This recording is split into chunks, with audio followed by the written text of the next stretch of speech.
we focused here on 11 changes within the core standard that may impact or does impact the way in which you may implement the standard. So there are some other text changes which don't necessarily materially change the way in which you would implement your ISMS in accordance with the standard. So the key areas we'll list here. You can open this up for us, Dan. So interested parties, we've seen some changes there, and some nuance around roles and responsibilities. Things around planning changes, risks and opportunities in section 6, and then quite a few changes in section 9 with regards to how you're evaluating the effectiveness of your ISMS and the all-important management review process. But let's have a look at those in a little bit more detail. So in clauses 4 and 5, one of the key changes which will flag up quite quickly in the audit process if you are doing the transition to the new standard is being able to indicate where you've identified your interested parties and their requirements of your ISMS and your security controls. Now you're expected to identify which of those controls will be satisfied by your ISMS implementation. So you're really kind of getting down to the detail of my clients want this, we are satisfying it in this way by meeting their expectations for security, and these are the things that we're doing as an organization to ensure that. There's some subtle kind of language changes there in also 5.3 around roles and responsibilities, but just a little bit more focus on ensuring that the organization understands the ISMS, where we have supported organizations with their implementations in the past. We've seen possibilities where ISMSs are put together, security does their thing, they communicate upwards, but they don't communicate outwards.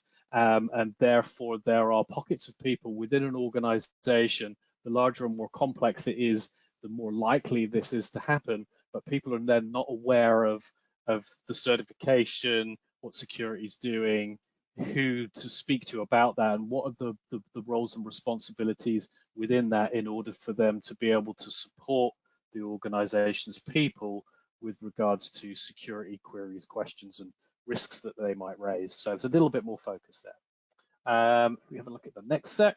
So with regards to clause 6, with regards to risks and opportunities, what we see is some subtle language changes to indicate there's a little bit more flexibility around the implementation of Annex A. So as Dan was explaining, we've got fewer controls, but they are broader and more complex, and in some ways more compound. They're less specific. It's not there is a thing, do a thing, more around an area of identity management and access control. They are broader, and therefore there is more capacity for organizations to effectively implement the controls and processes based on what their needs are specific to them, as opposed to you're saying that I have to do a thing, but that might not be relevant for my particular organization. So there's a bit more flex in there.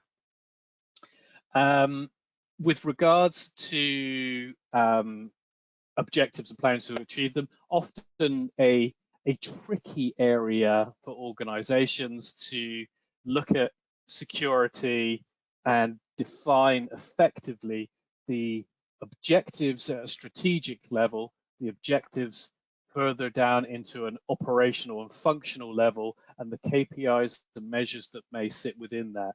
It's often a difficult process for organizations to do really well, because it's confusing between, you know, what's an objective, what's a measure, what's a KPI, but getting a framework together that identifies the key values that the organization is going to achieve from putting in an ISMS and then starting to align those objectives. But the standard is really looking to understand how, as an organization, are you effectively able to demonstrate that you are monitoring and understanding whether or not what you've worked so hard to achieve is actually delivering the benefits that you set out for. The planning of changes really is around ensuring that there is specifically ways in which you change your ISMS. So once you've got it in place, is there a way of ensuring that those changes get the appropriate level of authority in being updated?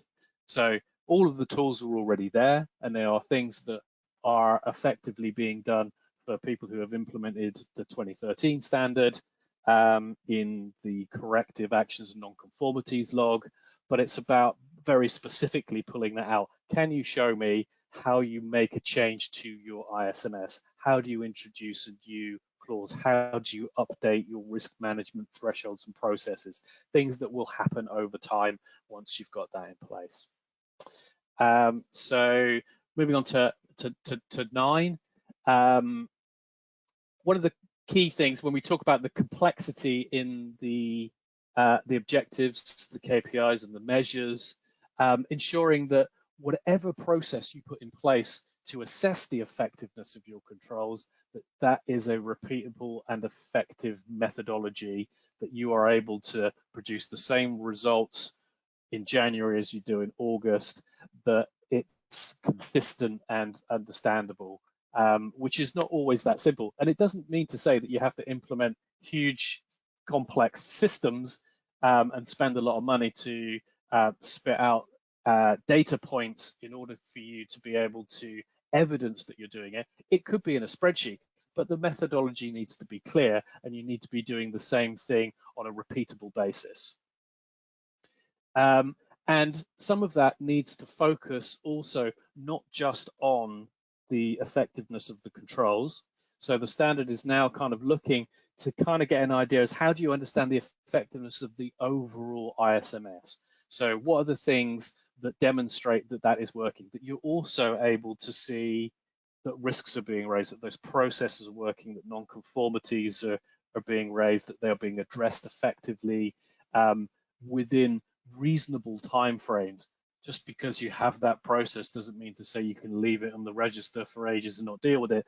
What it means is, can you show us how that's working in practice in a very effective way?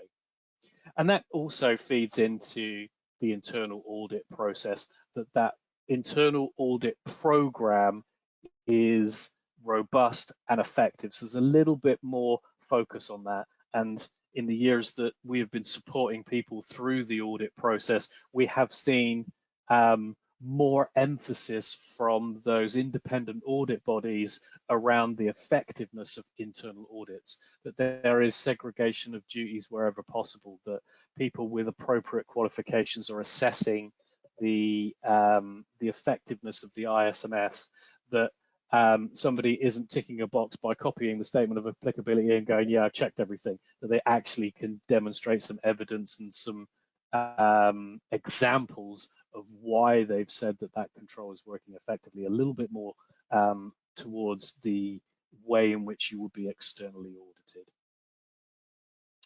audited. Then the fund management review process, which is probably still one of the most flexible clauses, in that it could be anything from we do this once a year to we do it every month to every week for some organizations, dependent on the size, scale, and focus that they have. But what they're really trying to do is to pin that down and make sure that there is more consideration in the process, so the right people are turning up for those meetings, that it's not always been dodged by this senior manager because he always says he's too busy because it's the boring security meeting, that everyone is there and able to input effectively into course correction and understanding of the effectiveness of their security program. That also those interested party clauses that we put in, those controls and understandings of what they need, that whether or not those needs are changing. So they've just pulled that out to make that quite specific. And for those people that have been through the auditing process will know very well that auditors will check your agenda and tick off the list of things that you have discussed and ensure that all of those sub-clauses are covered. So there's an extra one to add in there to ensure that there has been a discussion point around, has their need changed? Are we still meeting that requirement? Are any updates required? And then really to ensure that the results of those management review meetings are effectively documented and are able to be evidenced. So in a lot of organizations, they can be very good at inputs into management meetings with some very beautiful decks that describe the processes and the effectiveness, with lots of data points and charts and systems that produce WYSI outputs to be able to demonstrate how well it's effective, it's delivering. But then the thing that can be missed is the output of that meeting. So is somebody taking minutes? Are we able to capture the actions for the input into the next management meeting to make sure that that happens? And I have to admit, if there's one thing that I'm really bad at, and that's taking minutes of meetings, because I'm too busy talking, not writing enough. But they're really kind of putting a little bit more focus on that to ensure that you're able to demonstrate and evidence that those things have happened.